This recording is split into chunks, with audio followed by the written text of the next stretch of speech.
So right now we're going to go through the analytical development workflow. I select my API.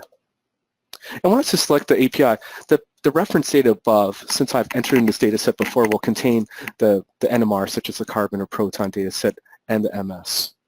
Here, for the analytical development workflow, we're going to enter in data that we've done.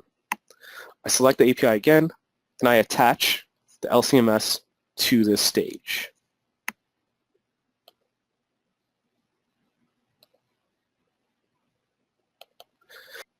I just click open, and it's going to put it within the batch data window here. What's nice is, once you're entering this, you'll see that it's associated the API and the two impurities here as well too.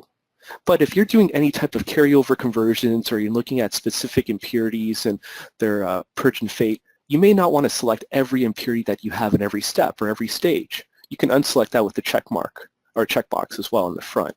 Here, I'm just going to enter in everything and click OK. Now from there, you have your API, which is still there, but down below now you have the orange coloring for your impurities. The next thing you're going to see here is that it's populated this batch data with the data set.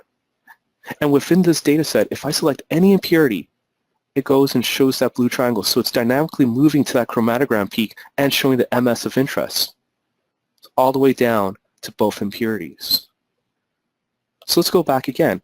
You'll see that when I clicked on the API, I can go into my chromatogram and I can zoom in. I can see how my colleague may have peak picked this within the instrument software. And if I wanted to get more details, and specifically those impurities, I can select this and bring it back into Spectra's processor to just get more information out of it.